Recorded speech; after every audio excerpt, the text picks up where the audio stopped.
सलाहकार वजीर او ننګرهار والي محمد ګلاب منګل د لړم په ومه پاسپورت امریت کې مسؤلینو ته یو شمېر سپارښتنو ترڅنګ لارښوونه وکړه چې د پاسپورت په ورکړه کې میرمن او ناروغانو ته لومړیتوب ورکړي. ننګرهار والي محمد ګلاب منګل پاسپورت امریت کې د یو شمېر مراجعینو ستونزې واوریدي او شکایت یې درلود چې له کابل څخه یې پاسپورتونه په ځنډ سربیره ځینو نیمګړتیاوو سره راځي. زمان تقریبا بس وایي چې ګرځته شو چې پاسپورت مې تلو کابل ته مو چې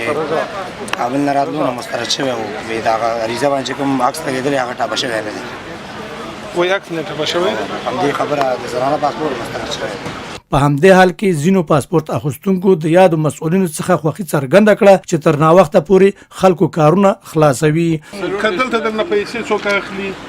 او نوبت مخته کوي داس خبره شته نه د سې پیسې واخلي هغه نوبت مخته کوي او نو پیسې ورنه نه دغه چې موږ ته نه وخته پورې کار کوي دغه امیر صاحب څه یو ورځ رالو ټول یې قولې دې موږ ته تاسو کار د خلاصومه بیا به تاسو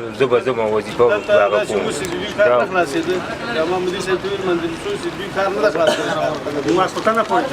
سلاکار وزیر او ننګرهار والي د پاسپورت مسؤلینو ته لارښوونه وکړه چې د پاسپورت اخیستلو په پروسه کې ښځینه او ناروغانو ته لومړیتوب ورکړي او همداراځي امنیي قومندان ته لارښوونه وکړه چې د پاسپورت مامورینو لپاره یو بل پراخه ځای پیدا کړي. ننګرهار والي د غرض مسؤلینو ته لارښوونه وکړه چې د پاسپورت اخیستونکو کارونه پرته له ځنډ او فساده ژر خلاص کړي. نن چیرې ده یکشنبه دو روز بعد استلام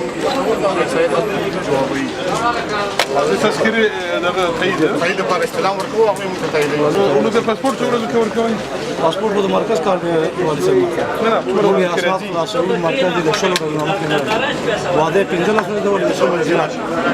نوموړي مراجعینو ته د ناستې ځای برابرولو، پاکو اوبو، تشنابونو او یو شمېر نورو برخو کې د سهولتونو برابرول لارښوونه هم وکړه. د پاسپورت امیر ډګروال محمد عثمان نورستاني ویل که د پاسپورت امریت لپاره یو پراخه ځای ورکړل شي او همداراز د پاسپورت اخیستلو تخنیکي او کمپیوټري وسایل ننګرهار امنیي قومندانۍ ته په واک کې ورکړل شي شته ستونزو کې به کموالی راشي. د ډاډ څرګند کړ چې په شلو ورځو کې پاسپورتونه د کابل څخه راځي خو ځینې تخنیکي ستونزو له امله یو څه ځنډ سره مخ کیږي. په همدې حال کې سلاکار وزیر ننګرهار والي محمد ګلاب منګل د ننګرهار امنیي قومندان مل پاسوال سید ګل آقا روحاني د جنایي کشف او یو شمېر نور مسؤلینو سره ځانګړې ناسته وکړه. د ننګرهار امنیي قومندان د قومندانۍ د مسؤلینو د لاسته راوړنو او ځینو ستونزو ترڅنګ وړاندیزونه هم وکړل. سلاکار وزیر او ننګرهار والي محمد ګلاب منګل امنیي قومندانۍ